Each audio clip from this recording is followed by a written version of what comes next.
Live! Good evening, everyone, and thanks for joining us.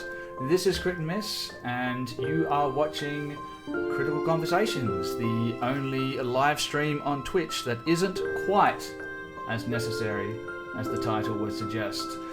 I've got one hell of a show planned for you guys tonight. I have a very special guest, Evan Winston from drawingsandragons.com. How are you, man? Thanks for joining us. I'm doing great, thank you. And thank you so much for having me. And hey, everyone out there who's watching, now or in the future, I'm really super excited to be here, super excited to see where this conversation takes us. Well, it's amazing to have you here. I know there's a bit of a time difference from where you are to where I am. So, guys, if you're watching, if you don't already know, I am in Townsville, North Queensland, Australia, which is like the tropics of Australia. And Evan, where are you streaming from? I'm streaming from San Francisco, California, in the U.S. It's about 3 a.m. here, so trying to keep my voice as quiet as I can so I don't wake my toddler. But yeah. How old are Yeah, working around a toddler is always fun. How many kids you got? Just the one. She's a full-on three-nager now, though. Oh, we're in the same position. I can hear my three-nager in the bath behind me at the moment, and I'm betting some people watching the stream can probably hear him banging his toys around as well at the moment. So I apologise about that, guys. But hey, this is Crit and Miss. You can't come here expecting the highest quality professional sort of audio. That's not what we do here. We're chilled, we're relaxed. And yeah, that's what you come here for. That's what you get.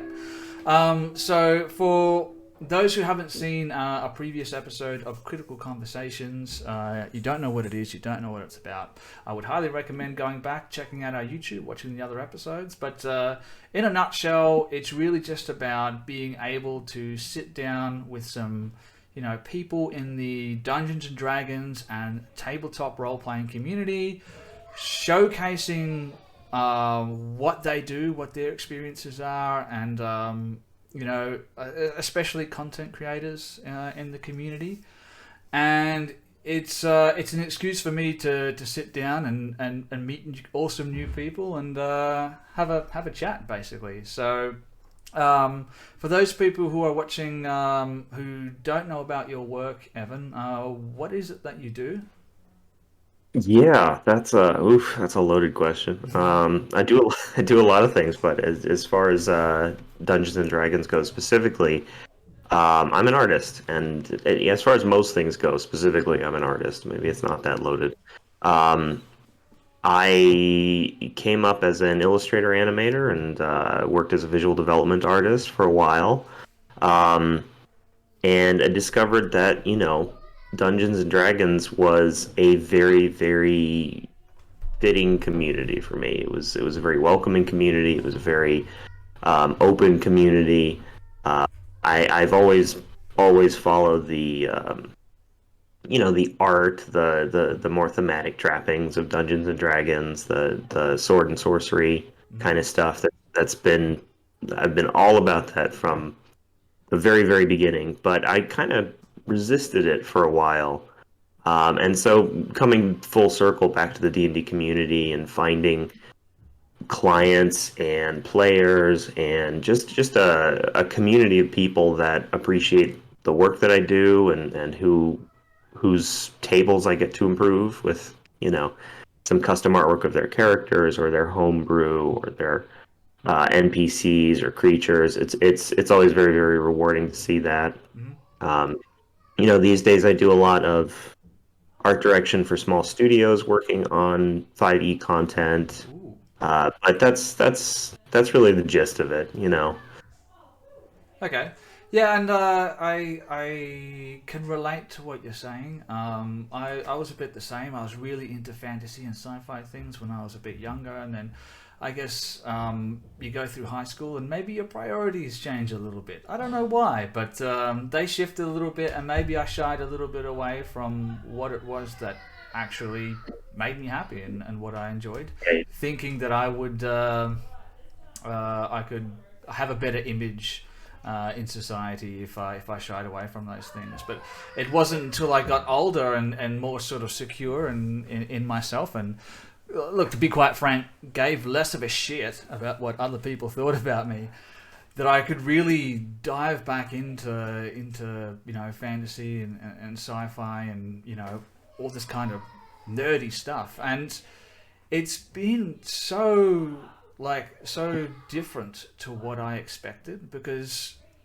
the community itself is amazing. Like, they're all very welcoming. Like I said, I've had no one talk down on me. Like, having you come on the channel, I mean, we never even met before. I just sent you a message and you're like, yeah, I'll be happy to jump on.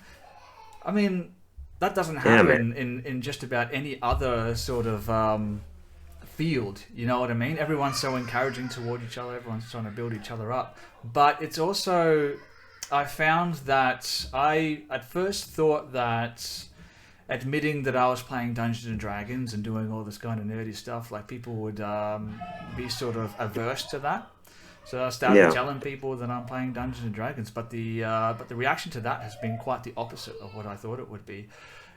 At the very worst, you might get a raised eyebrow, or like, what the hell is that? They don't know what we're talking about. But 90% of the time, people will be like, oh yeah, I was interested in Dungeons and Dragons, but didn't know how to get into it, or never got the time to do it. That's mostly the response that I get. Do you have sort of like the same experience? Yeah, I'd say so. I mean, we live in a pretty unique time where D&D is cool again. Not that it was never not cool, but it now has the it's now okay to be into D&D in a way that it hasn't been for a while, or maybe never was. But yeah, I get exactly the same thing. I've met plenty of people who encountered a really tough barrier for entry into playing D&D, and really those barriers are starting to fall with social media and ease of access to a lot of materials, other players playing online. Technology and a lot of the 5e mechanics have made just access to a table of people you've never met easier than it's ever been, and it's that much easier to just jump into a game and really explore. And I've rarely found anybody who has been unwelcoming of newcomers or people who aren't so familiar with how the whole thing works. And the various companies that produce tabletop role playing games, they're getting on board with it as well. They're making their games more accessible to new players. So obviously, you got the 5th edition Dungeons and Dragons is obviously a lot less crunchy than the original Dungeons and Dragons systems, for it's easier for people to pick up and play. I myself, I've only actually ever played 5th edition. Not gonna lie, I haven't been playing for that long yet. See, so and 5th edition is so much more accessible for people to play, so they're making it easier for people to jump in. But when you dive into the really crunchy mechanics of 5th edition, all that stuff from the earlier editions is still there. Like, there's as much mechanics and tools as you want. So you can just skim the surface and play the surface level game, or you can get into really crunchy mechanics if you want. Yeah, the as you want or if you want is important there. Yeah, as you want, and that's really what D&D and tabletop role playing games is all about. It's about playing the game that you want to play, or your group of friends sitting at the table want to play. It's not the same thing for everyone, and. I just think it's amazing that a guy with as little experience as I have in D&D, I start this channel and people are engaging with it. You touched on this earlier. It's like so rewarding knowing that people are engaging with something that you're creating. And also one big thing about the channel is like making a community and bringing people together. Yeah, I can imagine.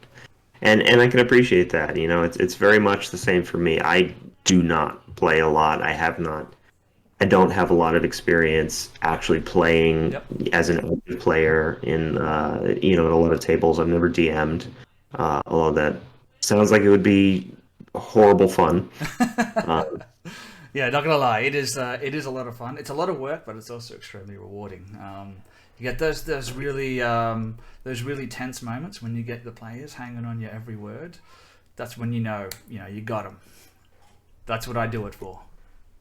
That's awesome. I mean, it's amazing to see a really good DM at work, and if anything, that's being exposed to a really confident and capable DM is what really pulled me back into the world of D&D more than the table of players I was with itself, or certainly not the one shot. It was a holiday themed one shot, so it wasn't anything to write home about. But the DM just really sold it, When they for when lack of they a get better you word. hooked, yeah. When you get your hooks, I like you got them when you can get a physical reaction out of your players. So I Yeah. think it's episode 6.5 of Out of the Abyss. Mark Hillman, who's in the chat at the moment, he's a player in one of that. I put them in a pretty tough situation. Spoiler alert: his character may have taken a little bit of a dive.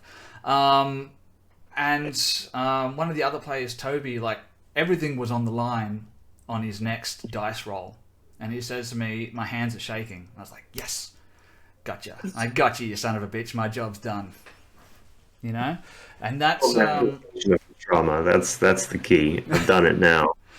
that's the thing about Dungeons and Dragons and tabletop role playing games that is so fascinating and so interesting to me is they become the character that they're playing. You know what I mean? It becomes like an extension of them. There's no other game that you play where people will say, let's say for instance you're playing Monopoly. You don't say, "I'm going to move myself 6 spaces."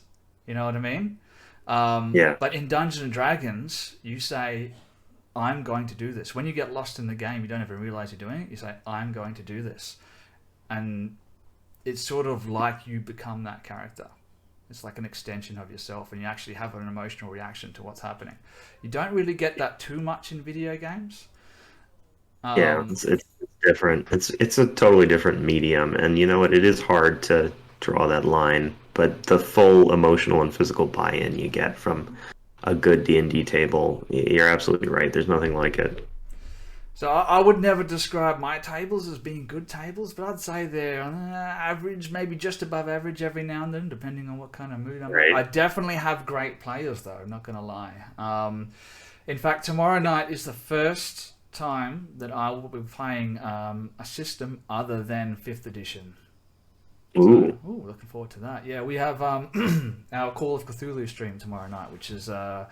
we did the session 0 a couple of weeks ago, and tomorrow night's going to be episode 1 of that. So I don't know how it's going to go. I love Call of Cthulhu. I've listened to a couple of podcasts from the Glass Cannon, and I like the idea of the system. And when we were doing character creation, I could already start to feel the character, as it were. You know what I mean? So yeah, I'm really looking forward to that one. Have you ever played any other systems other than D&D or?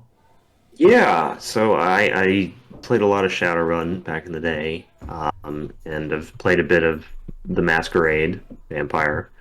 I'm a big fan of them, but honestly, I'm a big fan of them for the world building aspects, the role playing aspects, and less so the mechanics of 5th edition D&D, which just again, I haven't played the earlier editions, but it really makes sense.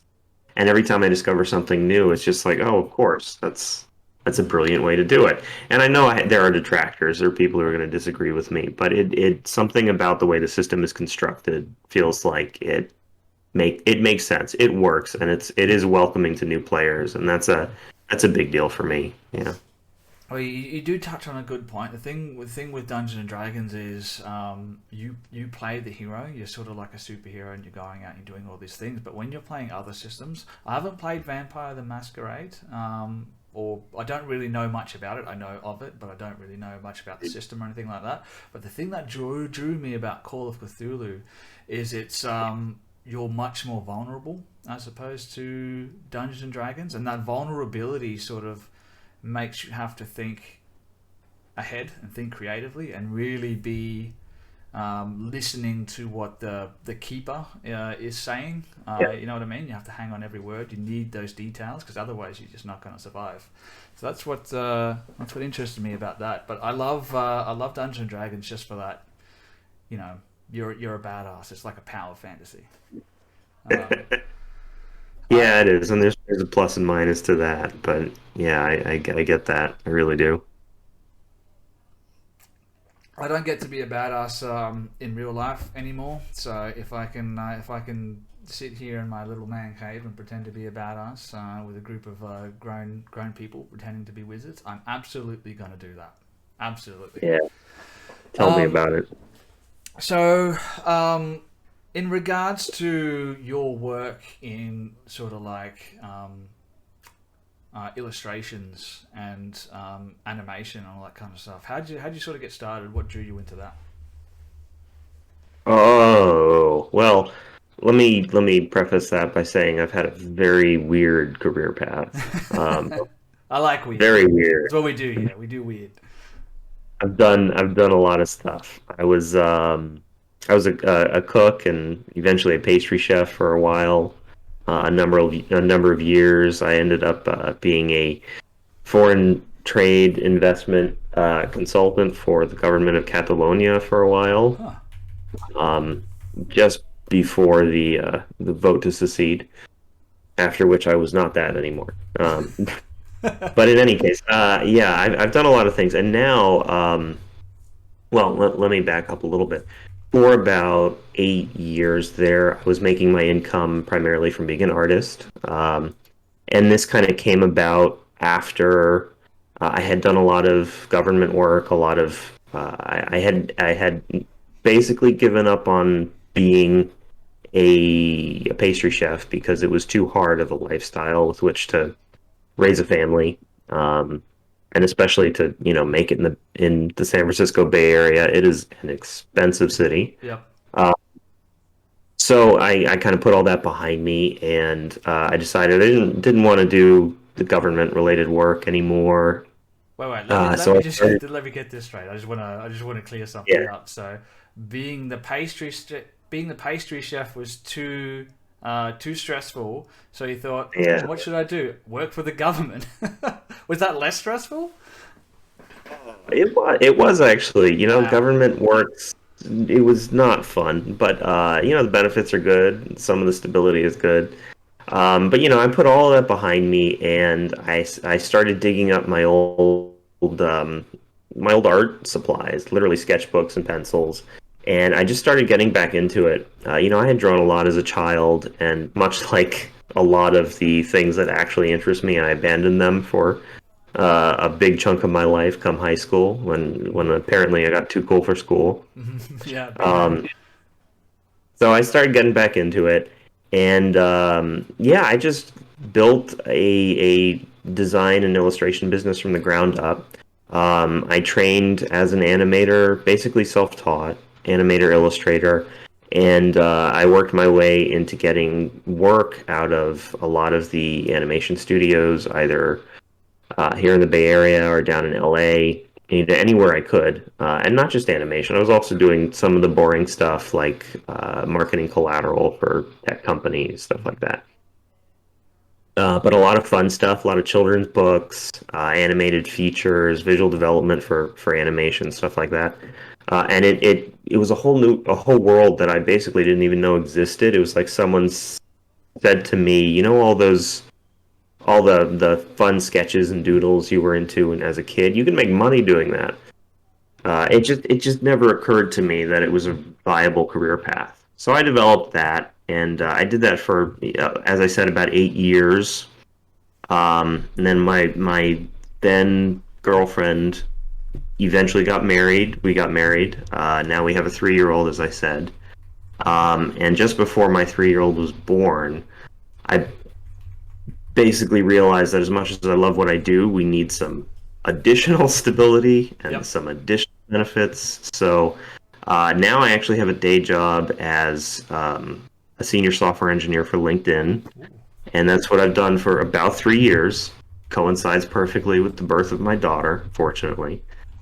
But I still cultivate any contracts that I can as an art director for studios that could use that as a service.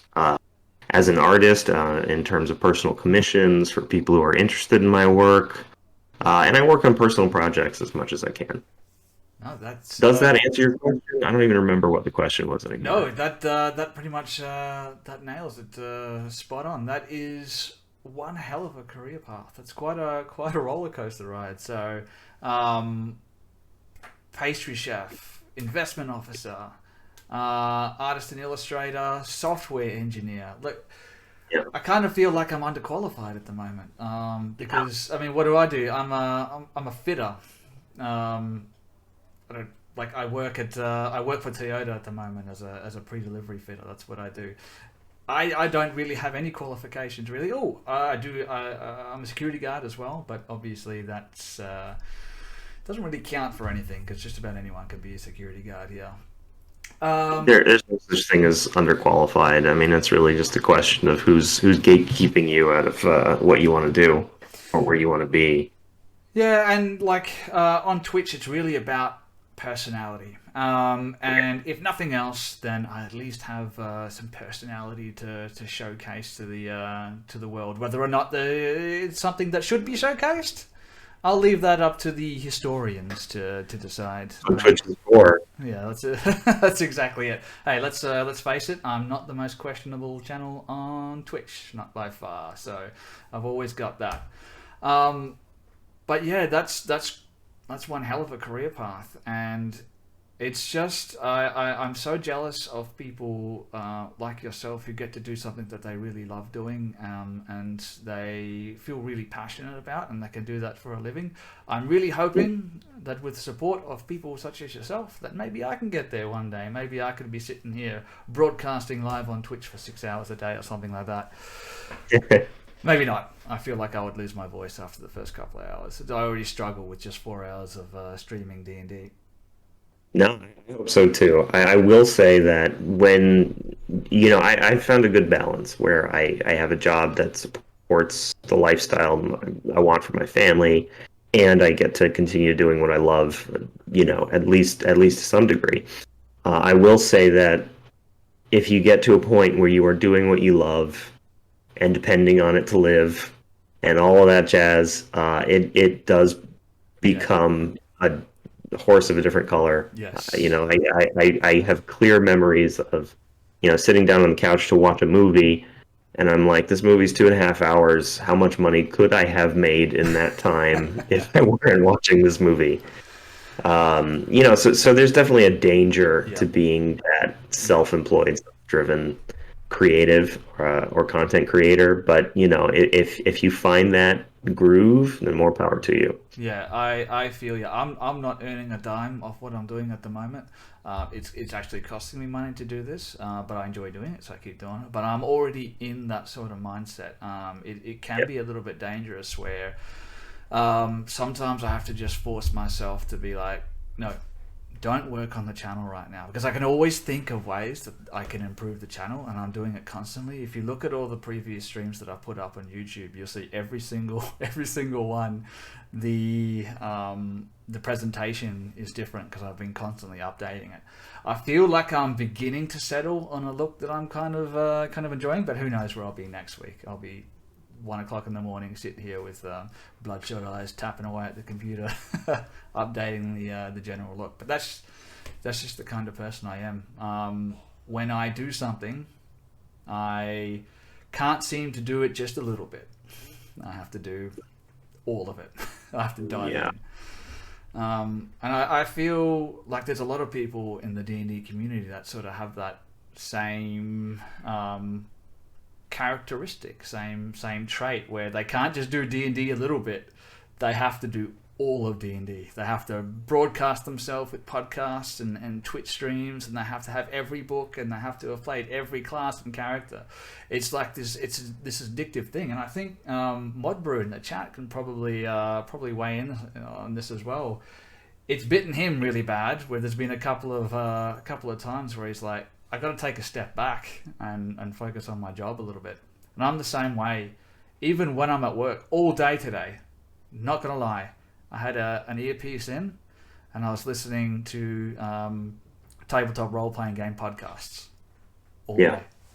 I do it all the time. Sometimes it's probably not the best for me. I should probably put it down. But I do that to gain inspiration for my own channel. So I see it as a little bit as it's pleasure and work at the same time.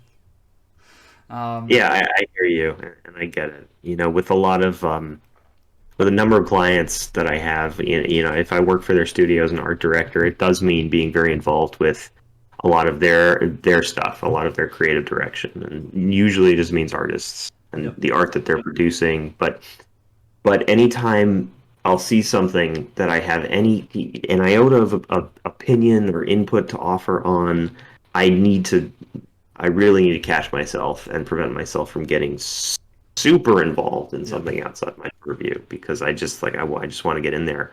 I just want to, okay, this is something I have to say, or this is something I've thought of. I think it might help, maybe not. Take it with a grain of salt. But it's really dangerous for me to just try to get my fingers in all the pies, and I can quickly burn out in that way. It's super easy to get like completely sucked in to where it just becomes your everything, and you're neglecting some other things that you probably should be doing, like mostly yourself. Like, look at my beard. I need to shave, but I haven't had time to shave because I've been too busy, you know, preparing for different campaigns and updating the look of streams and blah, blah, blah, blah, blah, blah, and talking to other people and whatnot. So probably should take a little bit of time for myself. Maybe a little bit of a beauty treatment, get rid of some of these lines, who knows.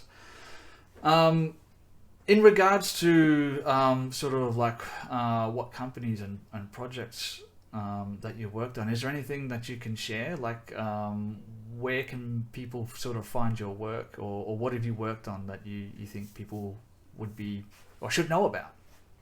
You've probably seen some of my work, or well, let me rephrase. So what I primarily work on is the pre-visualization stage of a property.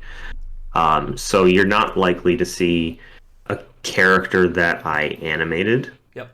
Since most characters are animated in 3D now, and I'm a 2D artist.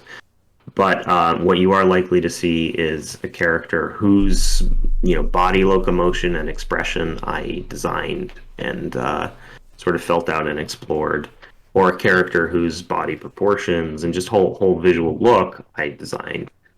So that's the kind of thing that you might have seen some of my work in. As far as gaming specifically goes, I've lost a lot of work to failed products, to sunset products, or a lot of abandoned projects that then were picked up by another company and haven't been given the green light again, haven't been rebooted, as it were. And when that happens, artists, a lot of the writers involved, they lose a lot of that work to the NDA and the power of the NDA. That's happened to me a lot. In particular, as pertaining to a very big title related to D&D that's in the zeitgeist right now, but that happens a lot. So I you know, there's a lot of stuff that I can't share. As for what I am super excited about is, you know, I've got some cool stuff coming out, some new books coming out this year. I'm working with one company called Gold Mountain Games that is producing, you know, a whole new 5e setting. That's super exciting. You know, I'm really impressed with how the writers are creating these new species, these new subclasses that are really intended to elevate the game and take it to a whole new level. A lot of ship combat mechanics. It's an island-based setting, so there's a lot of interesting stuff there that I personally have not encountered before, and so it's really fun to be a part of bringing that world to life, basically from the ground up. So that's really fun. Outside of that, you might have seen a children's book or something that I illustrated out there. You might have seen a commercial I worked on, something like that. Probably not here. Probably not in Townsville. Yeah, there's that. Look it up. Who knows? That is something that I wanted to touch on when you mentioned that that you don't really work on 3D art, but you do like the I don't know, is concept art the right word? I don't know, but like Yeah. Yeah. the posture of characters and all that kind of stuff. And it is actually something that I wanted to mention during the stream is you are amazing at that. What I find about artwork is it's as much about what is implied as much as it is about what you see, and that really comes from like when you're talking about like character art, like body language. So I could describe the picture that's on the channel right now on the stream for people to look at. I could describe it, but I could never really, in my own words, really describe like the attitude that I'm getting from the character. You know what I mean? The look in their eyes and the look in their face. Hear what attitude you are getting from the character. Sorry? I'd love to hear what attitude you are getting from the character a little bit. Not to put you. This guy kind of looks a little bit like he's listening to someone talk, and he already knows what they're talking about, but he's just sort of what's the right word? He's just entertaining them, as it were. That's what I sort of get from that. Like, I already know what you're talking about. I'm smarter than you. Just stop talking. Yeah, that's pretty on point. See, there you go. Amazing artist. About that. If you can convey that message, like I have done a little bit of the sketching artwork myself in the past, but I'm really, really bad at it. So I'm not going to ever show anyone anything that I've worked on. I could never convey messages like that in the artwork that I make. It is only what you see on the piece of paper, whereas the artwork that you do, there's more than just what's on the piece of paper. Like, obviously the artwork is fantastic, but it's the messages that you convey through the art that makes it just that much better. And that's why I think art is so very important for like D&D and players, for their characters. If they can describe that to you, and then you make this piece of artwork and it's exactly what they had in their head, and it has that sort of character and that flavor that they were imagining. I imagine that probably just rocks people's worlds when you send it through to them, and they're like, "That's exactly it. Like you captured that character perfectly."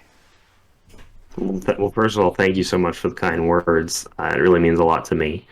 And I hope so. I think my work makes some people happy, and I find that really rewarding. I will say it's definitely true. Concept art as it is, a lot of it is about what you don't see. And I spend a lot of time online or in person trying to help up and coming artists, whether it's professionally as an art director or just on a mentorship basis. I try to get them to deepen their skills in a way that goes beyond, learning how to draw a tree better. Yep. How to draw a more accurate scene. There's so much more that needs to happen beneath the surface in order to really capture that energy that I think goes so overlooked in a lot of concept art education or concept art pedagogy out there. It's the kind of thing I could go on forever about, but it means a lot to me that you see that. I hope other people see that a little bit, and I certainly hope that other artists who want to pursue this as a career learn to look for that as well. So there's a bit of like a bit of distance between us. So I imagine the entry pathways are a little bit different for where you are for people here in Townsville, but for people watching internationally, if you had like a piece of advice to give someone who was like a budding artist or someone who wanted to get into illustration or character art or something like that, if you had to give them one piece of advice, what would that be? Only one piece of advice? You can make a case to bump it up to 3 pieces of advice if you want. Oh, that is tough. I think the most important piece of advice is, learn how to receive criticism, because it's not always critical, or it doesn't have to be critical. There's bad criticism, there's bad critique. Yeah. But if you can learn how to take good criticism, if you can seek out good criticism, if you can engage in good criticism, maybe learn how to give it yourself. You don't have to be and Ian McKay. You don't have to be the world's best artist in order to have a voice and give critique in the right setting. And learning how to give that critique, learning how to take that critique is the number one thing that can help improve your skills as an artist or your professional acumen as a professional artist. All right. Well, that pretty much that just cancels my ability to apply for artistry in the future. I can't take critique. Someone says, "Hey, you're DMing wrong." I say, "Shut the hell up," and I mute their microphone, and we just move on. That's bad. That's bad critique. No, that's really good advice. But I think it's sort of applicable to a lot of different areas as well. Is you sort of have to. Of course, I am very open to people offering suggestions about how I can improve things. Obviously, it's like you've got to leave a little bit of your ego at the door. So that's not just good advice for people wanting to get into illustration, all that stuff kind of thing. It's good advice for just about everyone, and I think it especially applies for DMs.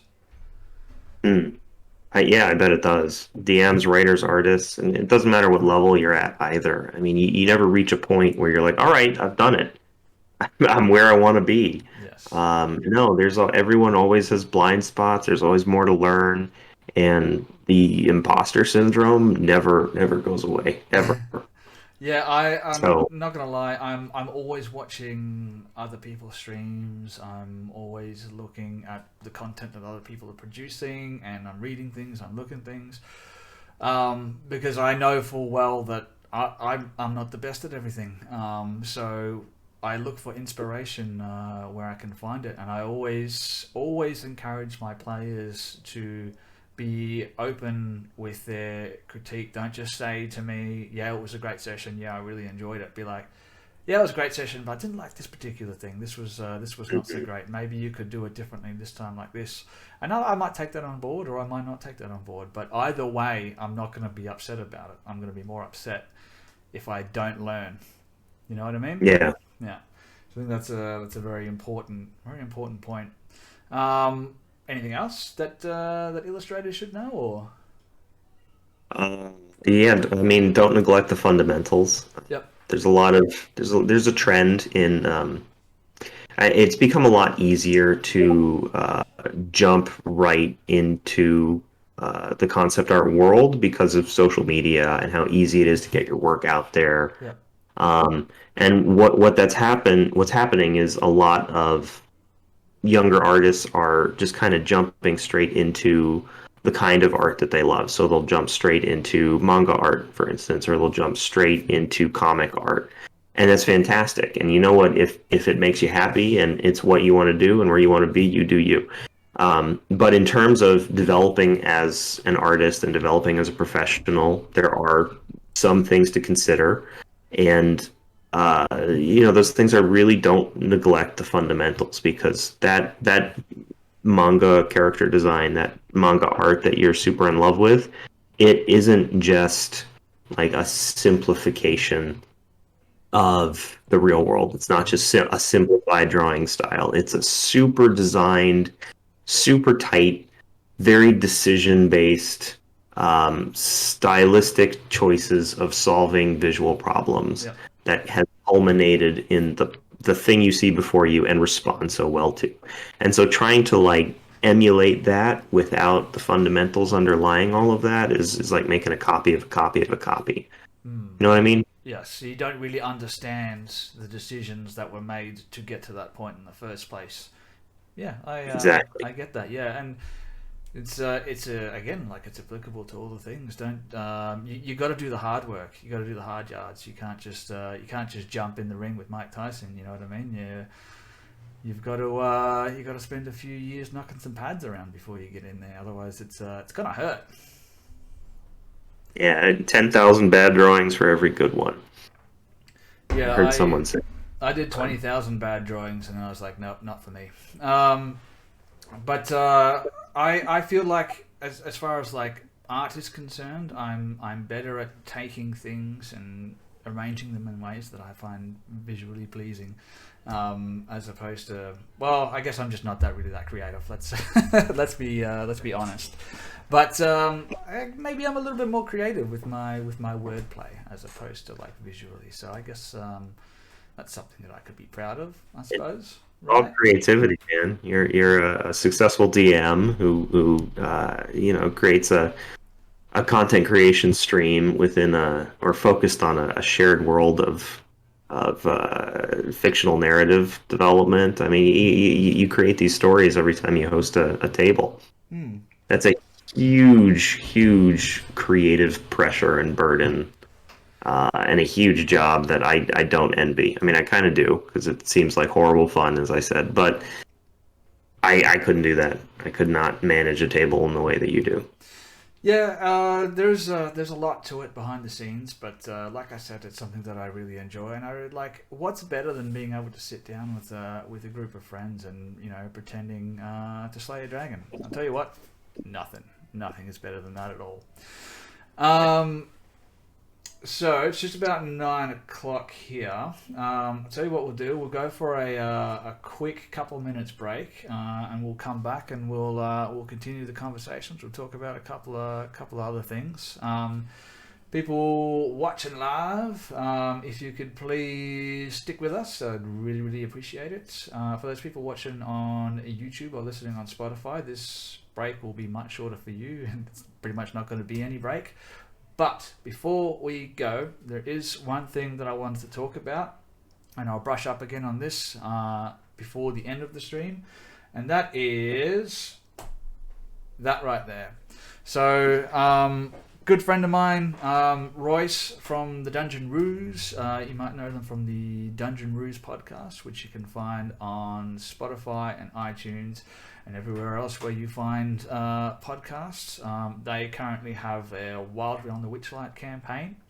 They also organize and run in real life games just down the road from where I live, actually. And he is trying to raise a little bit of money for the Soldier On initiative, which is a not-for-profit organization which raises money for currently serving and ex-serving Australian Defence Force members. And he is going to be dyeing his hair, his beard hair, pink. But there's a caveat. We need to get to $3,000 before the 7th of October. So if you want to see the head DM from the Dungeon Ruse dye his beard pink, you need to get on there and you need to donate right now. The details for that are up on the screen. You can scan that barcode thingy, and that'll take you to their GoFundMe page. I'll also be sharing the details for that on my Discord and various social medias. Get on there, donate, because I mean, look at all that grey. He needs to cover it up somehow. So dyeing it pink is going to be the best way to do that, ladies and gentlemen. If you want to see the head DM from the Dungeon Ruse dye his beard pink, get on there, donate right now, and the money goes to a fantastic cause. Of course, Townsville, my hometown, is a big sort of barracks town. A lot of Defence Force personnel here, so, and my brother's in the Defence Force, and I have a lot of friends in the Defence Force, and I know the struggles that they go through, so these sorts of things are fantastic for that. So on that note, ladies and gentlemen, we will go for a short rest. We'll be back in a couple of minutes. Stick with us. We're going to be talking more things, RPG, tabletop role-playing games, and Dungeons & Dragons in just a moment. And we are back, ladies and gentlemen. For those people who stuck with us through the short rest, thank you very much. I appreciate it. Of course, I am returning with artist Evan Winston. Thanks for joining us, man. Yeah, thanks for having me. I'm having fun so far. Yeah, amazing. So, where did we leave off? All right, let's you know what? Let's talk a little bit more about D&D and tabletop role-playing games themselves, like the mechanics and all that kind of stuff. Can I ask you a couple of questions about like your experiences with tabletop RPGs and Dungeons and Dragons and all that kind of stuff? We'll get a little bit of an idea of like what your experiences are and what your opinions are on things. Sound good? Yeah, sounds good. Cool. All right, let's dive into it. So, first up, you did mention that you played a little bit of Vampire the Masquerade. Yep. How long have you been doing that for? Has that been going for a while or sort of new? I mean, on and off, yeah, for a while, I'd say. A couple years at least. Right, so for someone like me, I've never listened to a podcast, never watched anything, never played Vampire the Masquerade. I know my good friends over at the Townsville Tabletop Guild, Alicia, who's running my Call of Cthulhu game tomorrow night. She also runs Vampire the Masquerade, and one of my players, Grace, really loves the system, but I don't know anything about it. So if you had to like explain it to a complete beginner, how would you do that? Like, what's it about? Well, obviously it's about vampires. It's not going to be about sausage dogs. But like, what is Vampire the Masquerade? So the setting, and much like D&D, the actual campaign adventure can be anything under the sun. No pun intended. But the setting itself is based on this conceit of what's called the Masquerade, which is basically the facade that all of the vampire factions of the world maintain in order to keep themselves hidden from human society. So there are things like vampire hunters, of course, but most people out there do not know vampires exist, and that is a result of the Masquerade. And so the core tenet, the core drive for all of these vampire factions is maintain the Masquerade, and so it's anathema to break it. That's kind of the big undercurrent of the whole setting. As for the system, its main difference from something like D&D is that it's even more invested, at least in my opinion, in role-playing, and less so in combat. It is very, very much about role-playing and finding mechanics to facilitate a lot more granular role-playing and politicking between these either hoity-toity vampire factions or some of the salt of the earth on dark underbelly of these cities. There's a lot of social mechanics and role-playing mechanics and relationship mechanics that really push a lot of the adventure. And that's sort of king at the moment is role play. I know a lot of people they really enjoy podcasts or shows like Critical Role where like it's mostly role play and going back and forth and doing all that kind of stuff. Full disclosure, I haven't actually watched Critical Role. I've watched a little bit of it. It's not my thing. I know other people enjoy it. I really enjoy role play as well. I love when I'm playing, I love being able to role play with other people and bounce off of each other. So, no, it piques my interest. Though I will admit I'm probably not the best person when it comes to politics and all that kind of stuff. Do you find that when people play Masquerade is a little bit like other RPGs? If the Masquerade, so to speak, is something that shouldn't be broken, is that the one thing that people go out to try and do immediately when they're playing the game? No, actually, I'd say that's really a lot of times it's what you're trying to prevent. Oh, okay. It's the MacGuffin that you somehow need to stop. But it goes both ways. Like there's always a, I don't want to say a problem player, but a player who goes against the grain a little bit or who deliberately tries to break the narrative. Yep. And yeah, that can happen. We all know one of those. Don't watch Tales from the Roguelite Tavern where Mark DMs, because I've played on that a couple of times, and I may or may not be that person. But I'll leave that up to people to decide for themselves. And you've been a player in Vampire the Masquerade. Can you tell us a little bit maybe about a character that you've played? Like what when you play a character, what's your sort of thing? Like what do you like playing? Because I know everyone has sort of like a type. I like playing really wild and ridiculous characters. For instance, my character for tomorrow night is a male prostitute in the 1920s. So I go for the Cool. wildest thing, wildest thing that I can find. So do you have a type of character that you like to play?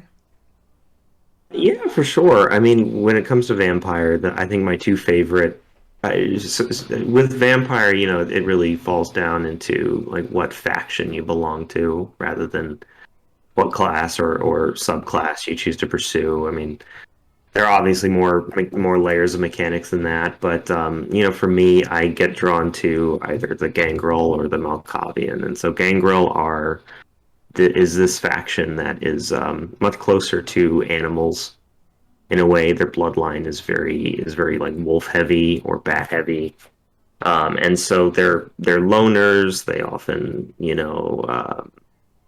they hunt on their own, or they have very very pack like behavior when they're together, things like that. And then there's the Malkavians, which are basically just crazy. They have a lot of crazy in their bloodline, and so they're known for speaking in complete non sequiturs, just because they're hearing literal voices in their head and having a conversation with Ooh. somebody who's not there or something else that's not there. So I like the surprise that the Malkavian can bring, and I think the Gangrel is kind of more my speed in terms of playing a more predictable character. Not gonna lie, the Malkavian, is that right? Am I pronouncing that correct? Yeah, That sounds yeah, right that's up my alley. it. I played a character who, in the previous episode of Tales from the Roguelike Tavern, who could hear voices in bread. So that was his thing. Would hold a piece of bread I up love to his it. ear. He thought he could hear the word of the gods in pieces of bread, and that sort of drove him to become a serial killer. And that was kind of his thing. A lot of fun to play. Don't think Mark liked it very much, but I certainly enjoyed it. I think the people watching enjoyed it too. So, and that's what it's really about. Yeah, yeah. Um, if you had to pick one, like tabletop role playing experience, like what's right up there? What like sticks out for you? Like what experience I've had that Yeah, sticks out for me. yeah. Has there Oh, been I a mean, moment that stands out above all the others, or?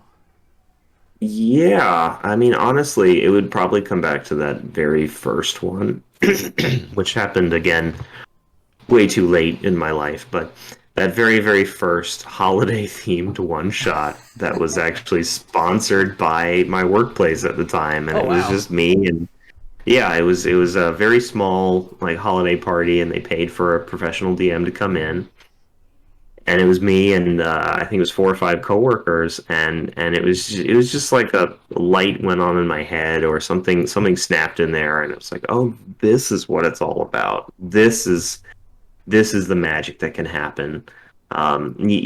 D&D is has been this big white whale in my life in terms of work that I wanted to do, but also like fun that I wanted to have, community that I wanted to engage in. And it's always been that, even when I didn't even realize it. And so that moment is a big one for me. That sort of that click when you realize, hey, this was it. This is what I was looking for. Um, Yeah. That's really cool. It's cool that your work did that. I don't think I've ever heard about anything like that here where I'm from. I would love it if my work did something like that. I could show everyone just how far down the rabbit hole I actually am. Um, You should volunteer your services as a DM. I mean, I you'd be feel like surprised. I feel like there would be so few people because I work in a like a trade industry, what we call a trade here, and tradies in Australia, they're not known for their love of mathematics and sophistication and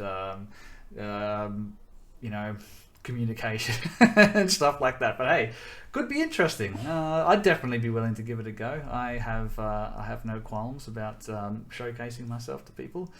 Well, you never So hey, maybe we can make it happen. My boss generally tends to be more interested in,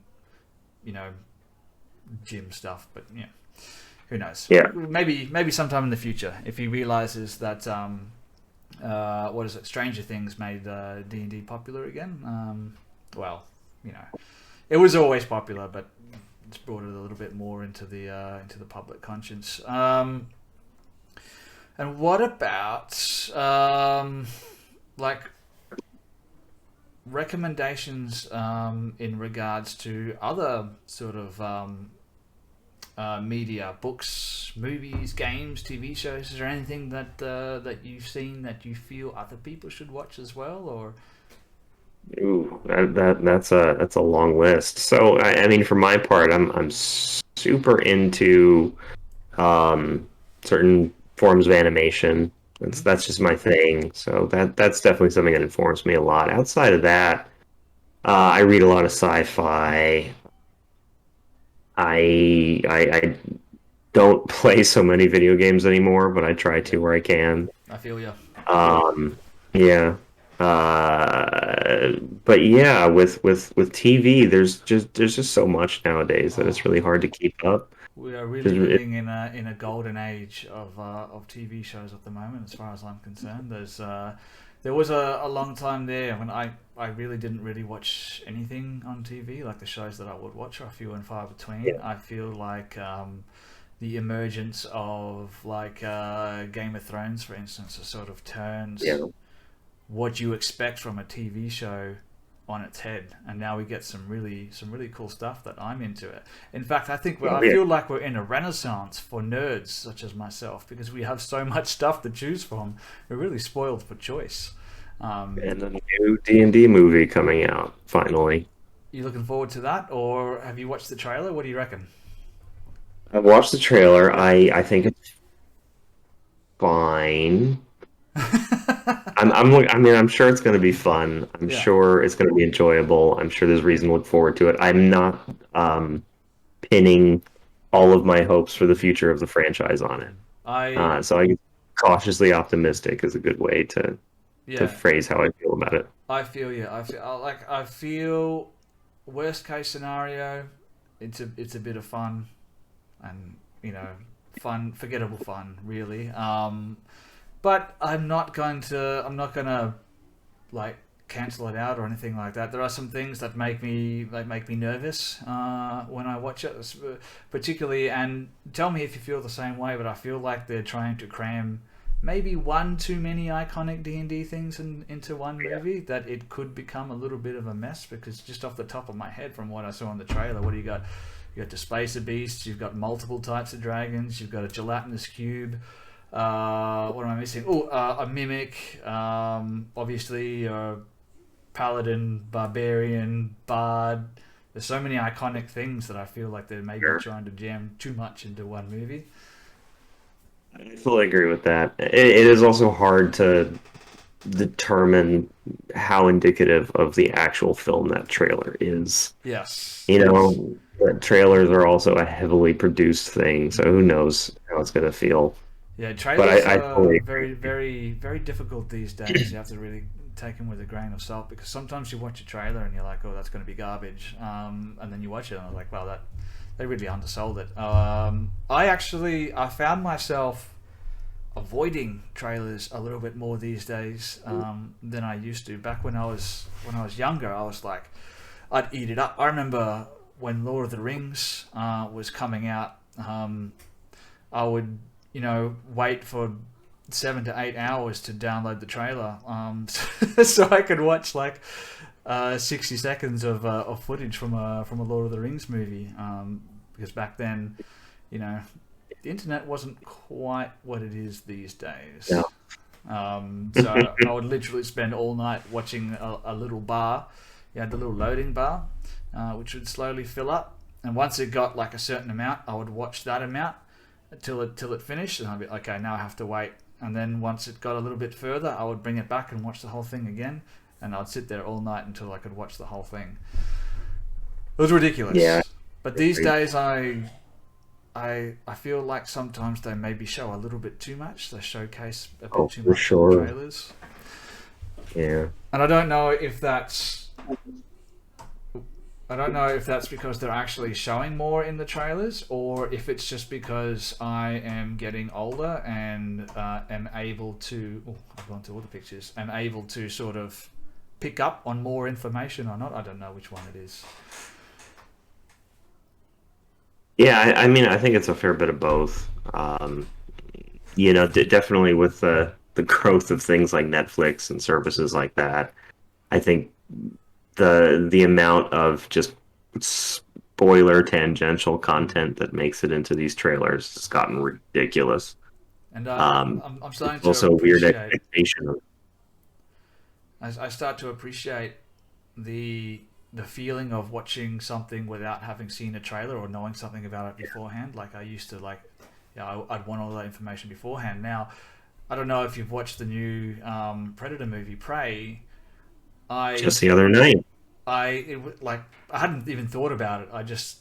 I was sitting there. I was doing some work on the channel. I'm completely burnt out. I can't do this anymore. So I loaded up a game on the computer, and then I sat there for about 30 seconds staring at the screen. I'm like, I can't even do this.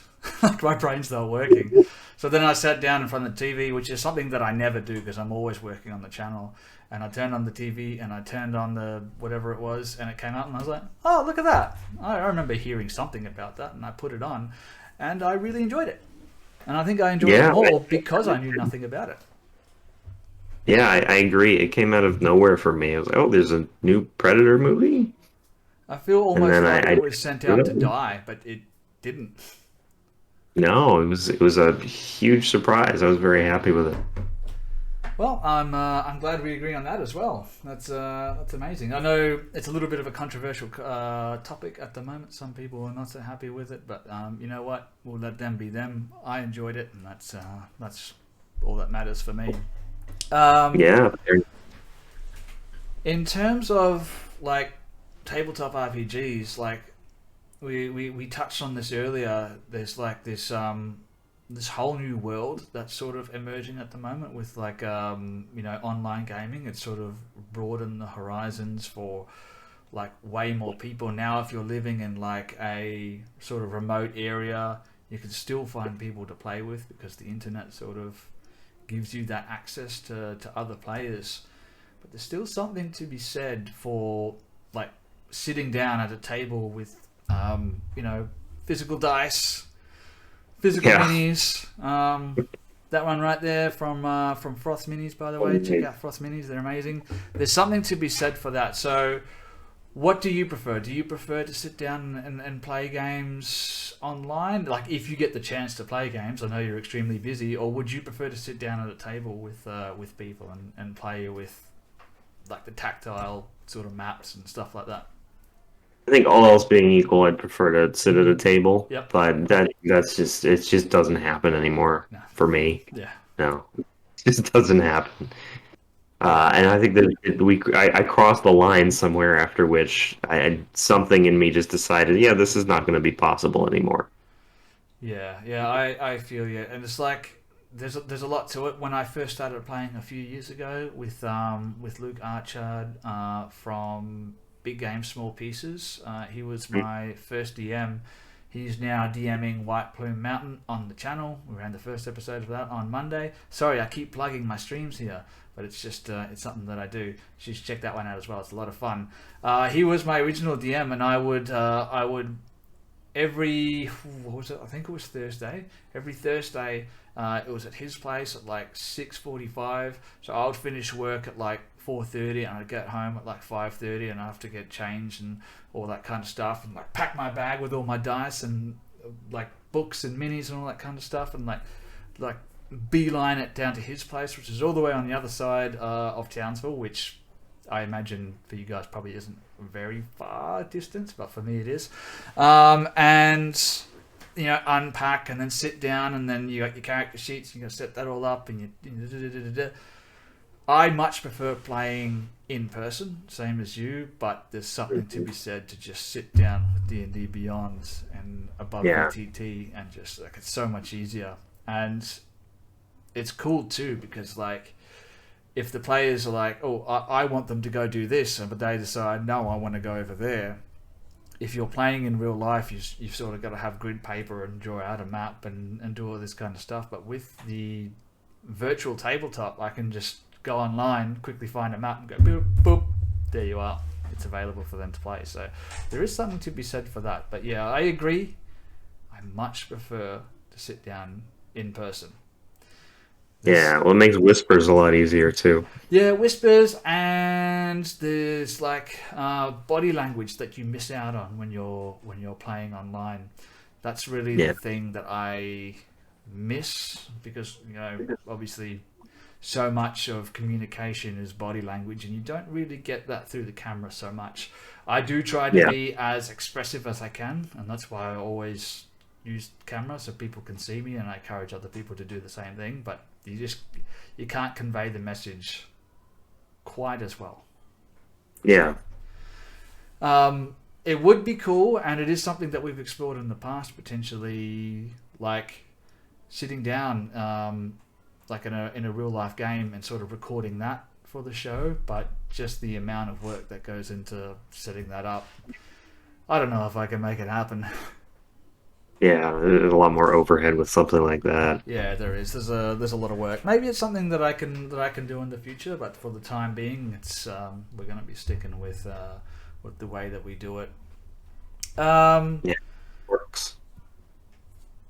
And sort of like building on top of that, like the whole new online system has opened up Dungeons and Dragons and tabletop role-playing games to a whole new audience that didn't have access to it before. So there's a lot of people that are looking to get into D&D, and there's a lot of people that I've met when I've said, oh, I play D&D, that are like, they don't even know where to start. Like there's no real like starting place. It's not very well described. Beginner friendly. Yeah, beginner friendly, that's right. And I know there are beginner stuff, but it's a very alien concept for a lot of people. Like they don't really understand the concept of it. So if you had maybe some advice or some tips for a new gamer, someone who's interested in Dungeons and Dragons, doesn't know where to start, or maybe someone who's bought themselves the starter set or something like that, bought themselves some dice, what would your recommendations be for someone beginning tabletop games? I mean, I'd say don't be afraid to reach out to people and admit that you're a beginner. You know, you definitely don't try to show up at a table and bullshit your way into pretending you've got 10 years of experience playing. Own up to it, because people are gonna be welcoming. People are gonna help you. People are gonna help teach you what you need to know, and it's not the end of the world if it's immersion breaking for a session or two to help bring you up to speed. I think it can be really helpful to listen to streams and understand how people play and really just kind of get the flow of the whole thing.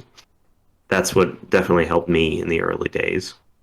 Don't be afraid of not creating your own character the first time around. Maybe find a pre-made one or ask somebody to make one for you or help you make one, because the character creation process, especially in 5e, is a real big ball of complexity that can drive some people away. Yeah, I agree, and I think to build on that a little bit, I think it's important to not really have your mind set on one particular thing.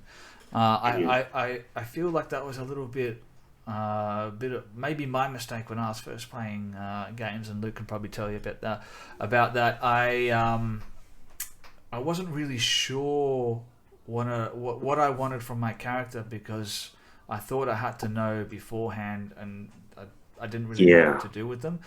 Make your character have an idea of what they are and where they're from and all this kind of stuff, and then start the game. And if it doesn't work, let it go. Just, that's not part of the game. It's not part of the character. It's all good. For instance, I am a player on the Valiant Odysseys Twitch stream. I play Praxilius. One of my original character concepts for Praxilius was that he was a heavy drinker. That was going to be like part of his character. we started playing, we're up to episode, I want to say 8 or something like that in that one. I've sort of just let that go because it didn't really work with the campaign that we were playing, the people that I was playing with, and the DM and all that kind of stuff. So you have to be ready to sort of go with the flow and adapt with what works. Don't try and make something that doesn't work. Don't fit square pegs into round holes, so to speak, unless you have a really, really, really, really big hammer. Yeah, and I actually find a lot of people expect or want their full character arc to be pre-written in some way. Yeah. Like they know that they don't they know that they don't actually know how the campaign is going to progress, but they have this vision of how their character is going to go, and it can feel a bit wooden to try and make that arc that they pre-envisioned conform to how things actually go at the table. So it's more like just let go of that and let your character evolve. Let things be unexpected and be surprising. Let your character make mistakes. Don't try to min-max every single statistic. Good advice. Those kind of flaws are what make things interesting and make for some fun, dramatic moments. Yeah, I think I've heard it referred to as failing up. In Dungeons and Dragons, I don't feel like there's not really a wrong thing to do. There's not really a failure. Yes, you can make a decision that gets a character killed or something like that, but you can always make another character and come in. And even if you're very emotionally tied to a character and they die, that's not necessarily a failure. I find that to be like, it's part of the success. It's part of what makes the story. It's emergent storytelling is so important in Dungeons and Dragons. Like, if you have one particular idea and you sort of pursue that, like railroad yourself in that direction, you're missing out on so many opportunities or potential opportunities because you're not focused on that. And that comes back to that yes and sort of mentality that I try to encourage in my players, and I try to keep in the back of my mind as well, is not to be like, especially as a DM, to be like, no, that's not a thing. I try and go, yes, and this is how it'll work. And Mudbrew was just in the chat, just a little bit of advice that he gives for new players is to watch season 2 of Critical Role. There you go. Big Critical Good Role one. fan. They are, of course, like, they're at the top of their game when it comes to yes and role playing and bouncing off each other and all that kind of stuff. But that does come with the caveat: don't expect your first game of D&D to be like that. But I think there's a lot of people that have sort of gone over that better than I could ever say. Just go in with an open mind, I think, really is what it comes down to. I took a long-winded road to get there, but I think I got there in the end. Yeah, I've heard that advice a lot. Don't expect your table to play like an episode of Critical Role. Mm-hmm. That's a very, very high bar, full of professional voice actors, people who have a heavily, heavily produced show, and it's wonderful stuff. Don't get me wrong. It's probably not going to be reflective of your usual D&D experience. That's right, and I feel like the less you try and attain it, the more you attain it. It's ridiculous, but the less you try and do it, the closer you are, because the more natural you'll be and the more comfortable you are, and that's really what it's all about. It's about being comfortable. When it comes to improvisation, is about being comfortable with the people that you're talking to, and like trust that what you're saying they're going to work with in a way that is positive, and then hand it back to you, and then back and forth, and so on and so forth. All righty. So Audrey followed up with a comment: know what D&D you want to play, and that's a really good one too, because you do need to find the right group, you need to find the right DM. A good example of that, for instance, is I'm currently running this campaign right here. There we go. Out of the Abyss. Now, this is a very particular type of campaign. when a lot of people think about Dungeons and Dragons, especially if they're fans of Critical Role, they imagine themselves cajoling in a tavern before they go climbing a mountain to raid a dragon's horde or something like that. You're not going to do that in this campaign, all right? It's not part of the campaign as written, unless your DM wants to change things up and add it in there. But there's a lot of different types of games to play, so have a good understanding of what type of game you want to play, what type of campaign you want to play. Do you want to play high fantasy? Do you want to play something with a little bit more like horror and survival elements, which is big in Out of the Abyss? Do you want to play something that is more wacky and fun and just weird? Then maybe go with the new content, with the Spelljammer content, because that's what that's all about. It's about wacky space pirates, space whales. What are they called? Murder comets. Amazing.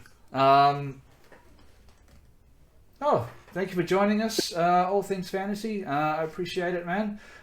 Just so you know, just so everyone knows in the chat, in fact, just for joining us and leaving a message in the chat, you go into the draw to win an art commission by that guy right there, Evan Winston himself. And I will be announcing the winner of that, hopefully tomorrow night, for our Call of Cthulhu Shadows of Despair stream. So, of course, I will get in touch with whoever wins and we'll go over that sort of stuff. I'll get your contact details. But yeah, you can win a free art commission by Evan. It's almost it's 20 to 10 now here. Before we go, we should talk about where can people find your work if they want to get in touch with you. They want to get maybe an art commission or something like that, or whatever. Where can they find you?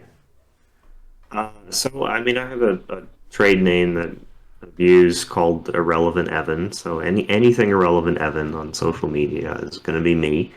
I feel like Drawings that's false and advertisement, by the way. I feel like you're far from irrelevant, but that's a whole I don't know. I don't know about that. But I've had that handle a long time.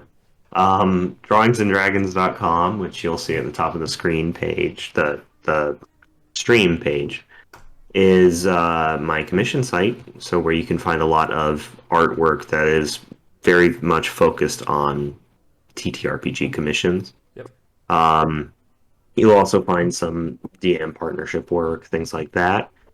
Gold Mountain Games is one of the bigger clients that I'm working with now in building a full new world and setting with them from the ground up. So I think their social media presence is just starting to get up and running, but if you keep an eye out, they're going to be leaking more content over the course of the next few months, and it's really exciting to see that come to life. You know, it'd be really fun.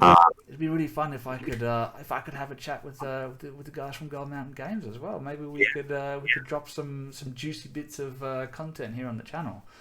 That'd be fun. Yeah, I'd love to do that. I'd love to put you in touch with them. That'd be great. You know, especially our writing team, anybody. We got a couple of writers who actually professionally write for LARPs. Oh, so they're handling a lot of the adventure modules. It's just super cool stuff that they're coming up with. And the new species in particular, I'm really loving that. We're really trying to explore some different cultural influences for a lot of this world. It's really fun to bring it to life from the ground up.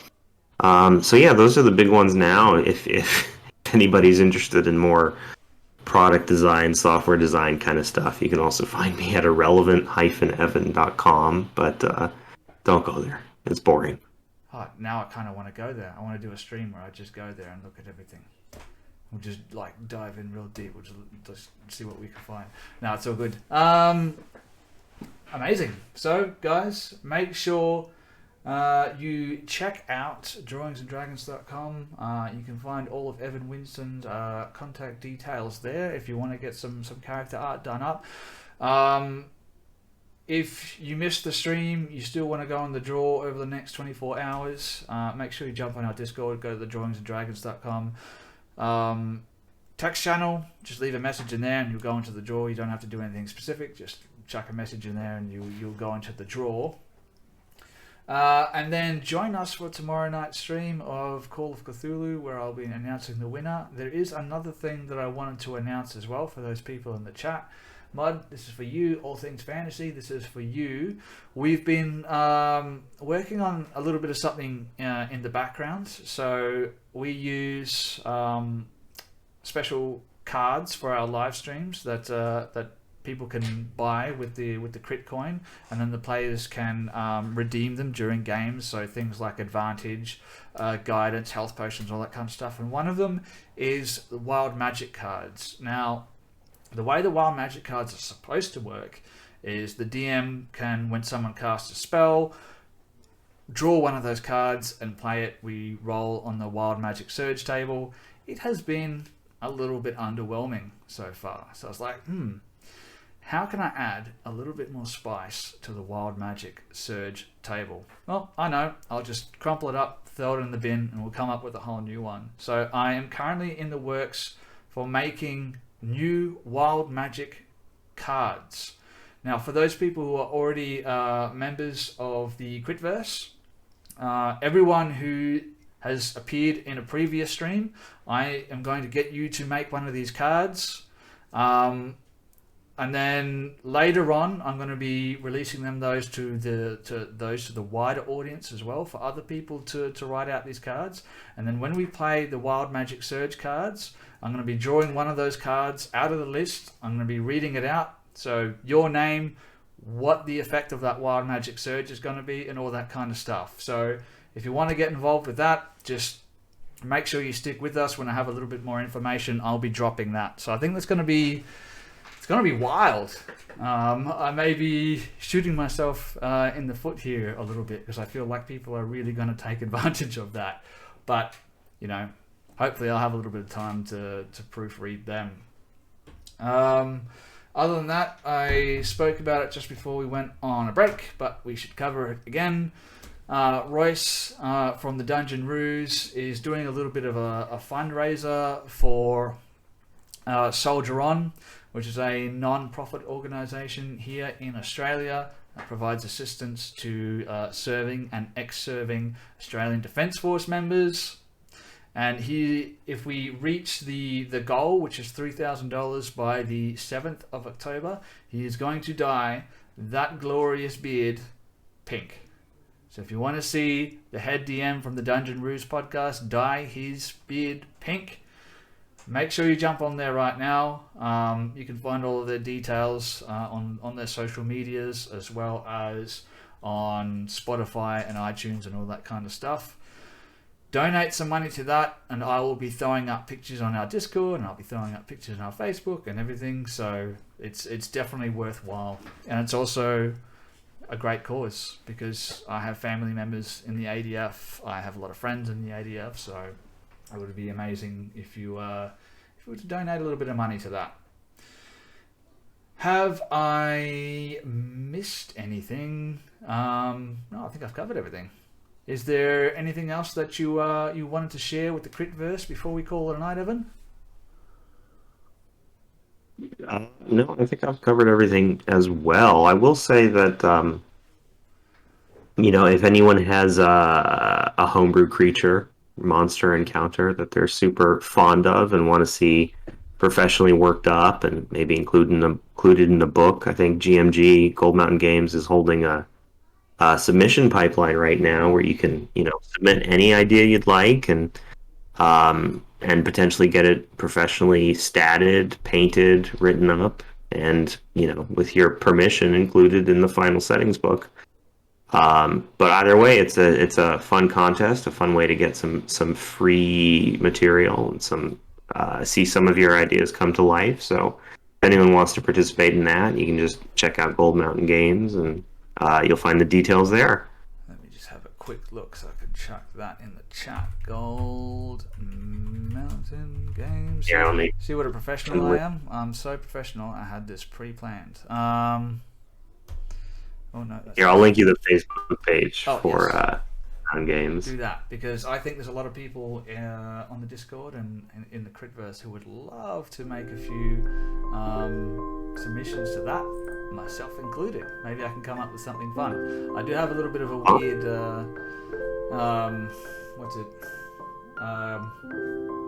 creativity, so...